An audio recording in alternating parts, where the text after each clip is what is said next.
Solve this and I'll give you my entire fortune, laughed the Arab CEO. Until the impossible happened. A child is going to solve this? Tariq Al-Mansour's laughter echoed through the conference room like thunder. His gold cufflinks sparkled as he gestured toward the giant screen, where the Phoenix Tower trembled slightly. 3 engineering firms cost me $180 million. And you think this little girl has the answer? Mia Chun stood small and still in the center of that corporate arena. 12 years old. Black skin. Curly hair tied in 2 buns. Hands clutching a worn notebook to her chest. Executives in expensive suits exchanged wry smiles. Her mother, Lin Chun, huddled near the door in a cleaning uniform, trying to become invisible. Tariq approached, each step calculated to intimidate. At 48, he had built a $4 billion empire. The Phoenix Tower, his 140-story skyscraper in Chicago, was supposed to be his masterpiece. Instead, it was becoming his public nightmare.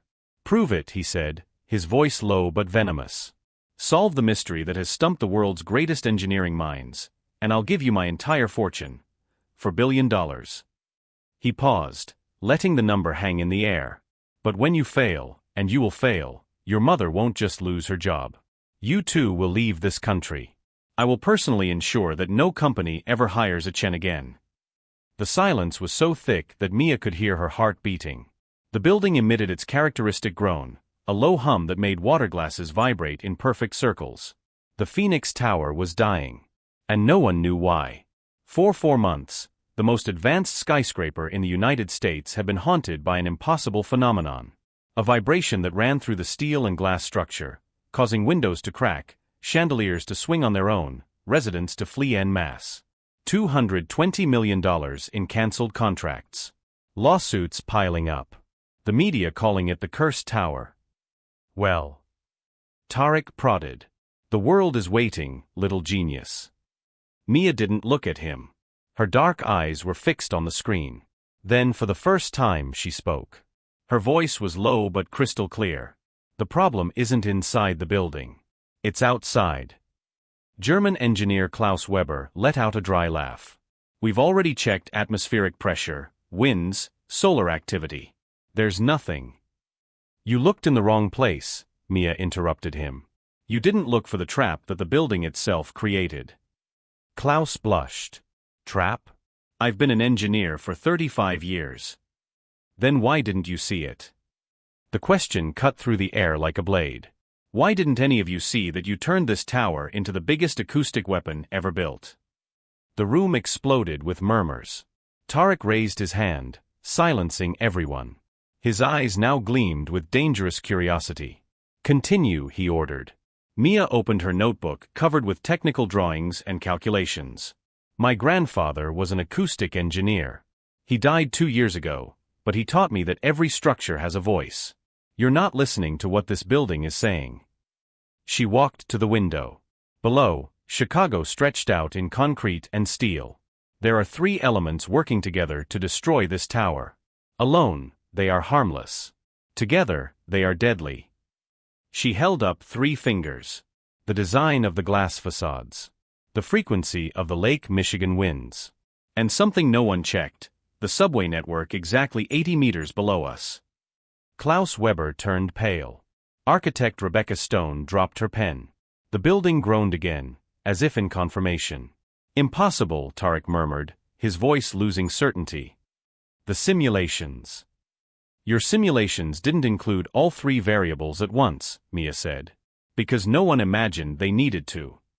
What that room didn't know was that Mia Chun wasn't just a 12-year-old black girl accompanying her mother. She was the granddaughter of David Chun, a legend in acoustic engineering who designed concert halls in Vienna and anti-vibration systems for space telescopes. A man who taught his granddaughter that silence is never really silence, it's just undeciphered code. And now, with a billionaire's fortune at stake, her mother's career on the line, and the world watching via live cameras, Mia was about to prove that her grandfather had taught her well. The building groaned again. Louder. Urgent. If you've ever felt like no one takes you seriously, then you know how Mia felt at that moment.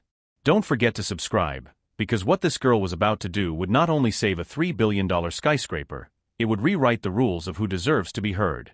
2 years earlier, Mia Chen's life had been completely different.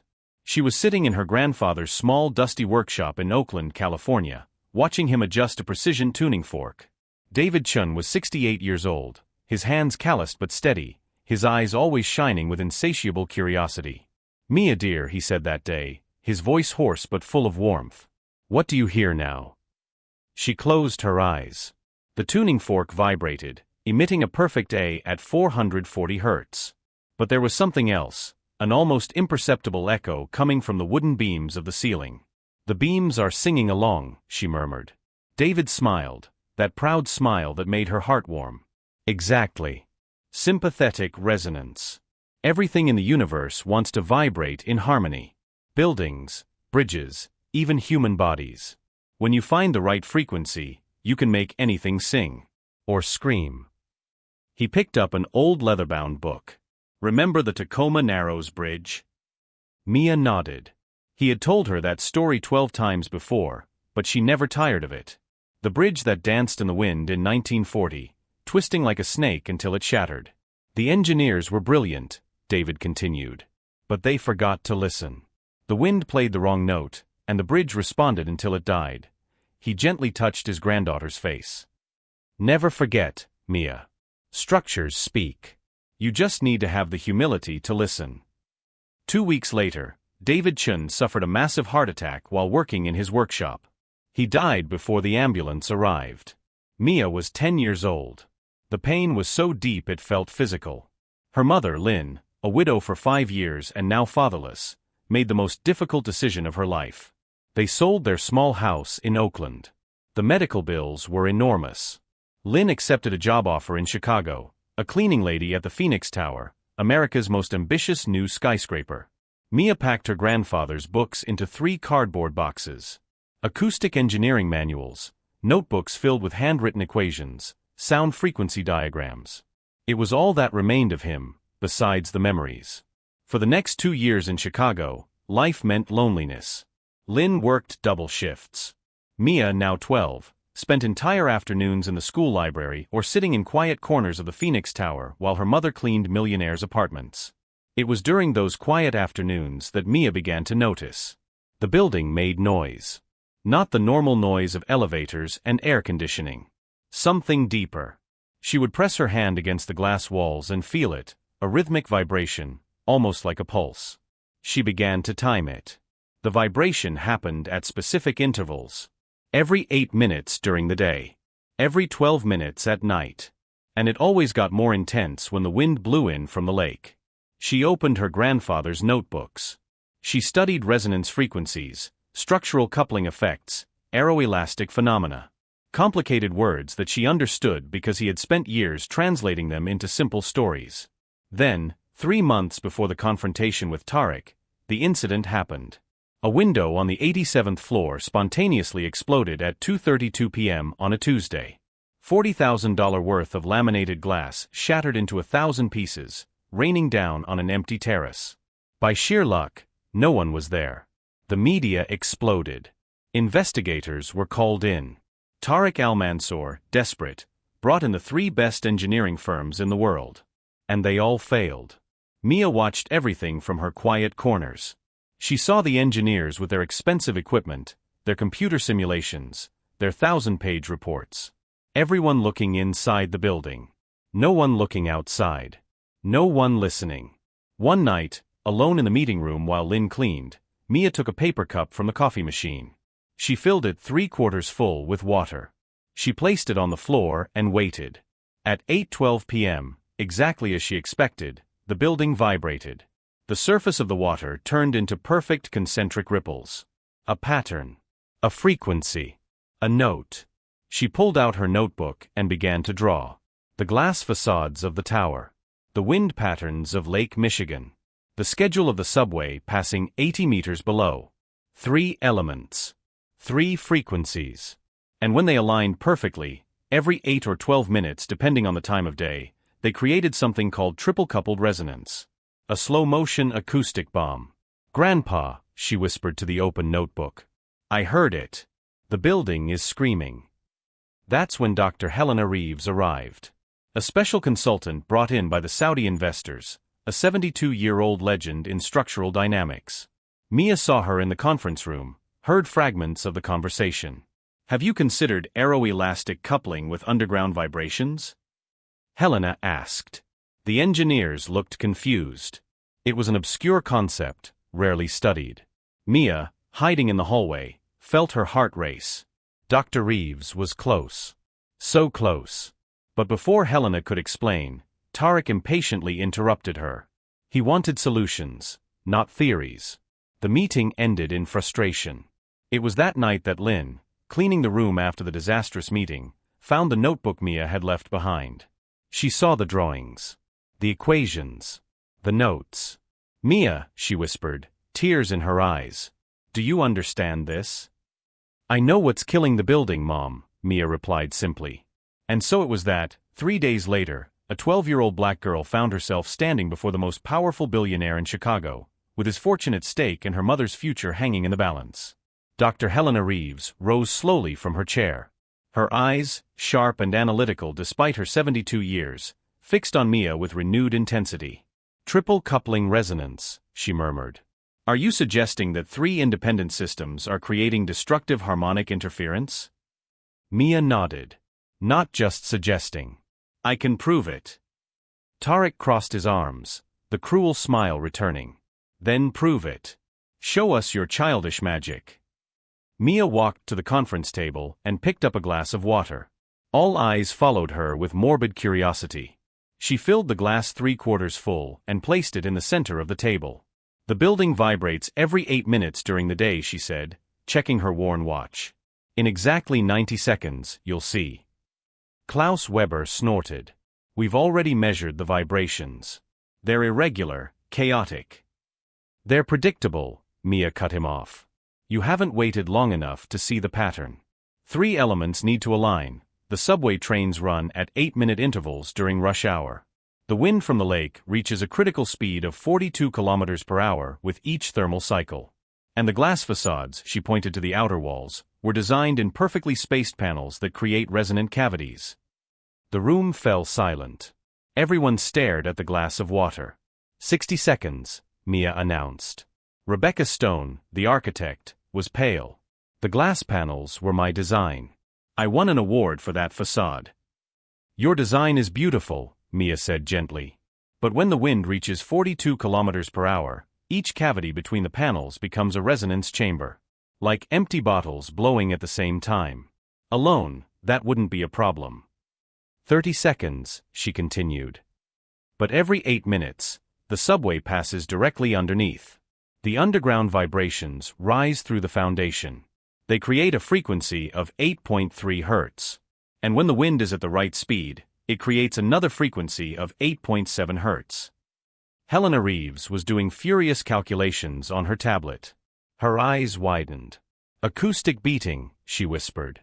"The difference between 8.3 and 8.7 Hz creates a beating wave of 0.4 Hz. That's the natural frequency of this tower's steel structure," Mia finished. "You built a building whose very spine wants to vibrate at 0.4 Hz. And every 8 minutes, the subway and the wind play that exact note." 10 seconds, she announced. All eyes returned to the glass. The room was so quiet that their collective breathing seemed loud. 5, 4, 3, 2, 1. The building groaned. And the surface of the water exploded into perfect ripples, concentric circles emanating from the center like a hypnotic target. "My God," Klaus Weber whispered. Tarek stared at the glass, his face an unreadable mask. "It's going to get worse," Mia said, her voice steady despite the tremor in her hands. "With each cycle, the vibration amplifies a little more. Microfractures in the steel grow. The glass weakens. You have maybe 6 months before catastrophic structural failure." The room exploded. Investors shouting in Arabic. Engineers frantically checking data. Rebecca Stone with her face in her hands. Helena Reeves approached Mia, ignoring the chaos. "The solution," she said quietly. "If you diagnose the problem, you must have thought of the cure." Mia opened her notebook to the last page. A simple but elegant drawing. 3 problems need 3 solutions. First, Install tuned mass dampers at the top of the tower to counteract the 0.4 Hz frequency. Second, modify the glass facades by adding small interruption fins every 3 panels to break up the resonant cavities. Third, reinforce the foundation with seismic isolators to filter out subway vibrations. Klaus picked up the notebook, studying the drawings with growing disbelief. That would work. The cost would be about $60 million, Helena calculated quickly. Compared to the $3 billion it would cost to rebuild the tower from scratch, it's practically free. Tarek finally spoke. His voice was strangely hoarse. Run a simulation. Now. The engineering team worked for 40 minutes, feeding Mia's data into their supercomputers. The room watched in tense silence as numbers and graphs danced across the screens. Then Klaus Weber turned, his face transformed by a mixture of admiration and shame. The solution is 100% feasible. The vibrations would be reduced to negligible levels. The tower would be silent. The room erupted again, but this time in exclamations of relief and amazement. Investors applauded. Engineers congratulated each other as if they had been the ones to discover it. Only Tarek remained motionless, staring at Mia. The 12-year-old black girl who had single-handedly done what his million-dollar teams had failed to do. Helena put her hand on Mia's shoulder. Your grandfather would be the proudest man in the world right now. The tears Mia had held back for so long finally fell. Through her blurred vision, she saw her mother running across the room, hugging her with desperate force. You did it, Lynn whispered. My God, you really did it. But one question still hung in the air, heavy and unavoidable. Tarek Al-Mansour had made a promise before the world. $4 billion. And now everyone waited to see if an Arab billionaire had enough honor to keep his word to a child. Tarek Al-Mansour remained silent for a long 30 seconds. His jaw was tense, his hands clenched into fists. Everyone in the room watched him, waiting. He had 2 choices. Both painful. He could honor the absurd promise made in a moment of arrogance and hand over his entire fortune to a child. Or he could back down, drag this through the courts for years, destroy his reputation as a man of his word, but keep his empire intact. Slowly, he walked over to Mia. He stopped in front of her, a 6-foot-tall man looking down at a girl who barely reached his chest. You made a fool of me, he said, his voice low. It wasn't an accusation. It was a simple fact. No, Mia replied firmly. I just heard what no one else was hearing. Tarek studied her face for a long moment. Then something unexpected happened. He smiled. Not the cruel smile from before, but something genuine, tired, almost admiring. Rashid, he called to his assistant. Call my personal lawyer. Immediately. The room fell silent. Tell him, Tarek continued, his eyes still fixed on Mia, to set up a trust fund. Beneficiary, Mia Chun. Amount, $500 million. A collective gasp rippled through the room. It wasn't the promised $4 billion, but it was a fortune that would change generations. Wait, Mia said, raising her hand. You promised $4 billion. Tarek blinked, surprised. Was the girl negotiating? Yes, I did, he admitted. But I was a fool when I made that promise. And you just taught me that admitting when we're wrong is more important than pride. He paused. $500 million is more money than you or your family will spend in 10 lifetimes. It's fair. Mia shook her head. It's not about being fair. It's about you keeping your word. The room grew so quiet that the distant hum of the building was audible. But, Mia continued, I don't want $4 billion. I don't need it. I want $100 million in an education fund until I turn 25. And I want something more important. Tarek raised an eyebrow. What? I want my mother to become Director of Structural Sustainability for this tower. Salary of $300,000 per year. Corporate apartment. And authority to report problems directly to you, without intermediaries. The people who clean the buildings see things that executives never see. You need someone who listens to the floor, not just the boardroom. Lin Chen gasped audibly, hands covering her mouth. Helena Reeves was smiling broadly. A born negotiator, she murmured. Tarek looked from Mia to Lin, then back to Mia. Finally, he held out his hand. I accept your terms. But on one condition of my own. Mia squeezed his hand, small against his calloused palm. What is it? You become a consultant to this company. Not now, you're still a child and should enjoy that. But when you turn 18, I want you reviewing every new project we do. You don't have to work full-time. But I need someone to remind fools like me that the world doesn't belong only to those who build the tallest. It belongs to those who listen best. Mia smiled for the first time in hours. I accept. 3 months later, the mast dampers were installed at the top of the Phoenix Tower. The facades were fitted with interruption fins. Seismic isolators reinforced the foundation. On the night of completion, Mia, Lynn, Helena, and Tarek met in the 120th floor meeting room. The same glass of water on the table. At 8:12 p.m., when the building would have groaned before, there was only silence. The water remained perfectly still. Like a mirror. Peace, Helena whispered. After months of screaming, the tower finally has peace. Tarek looked at Mia.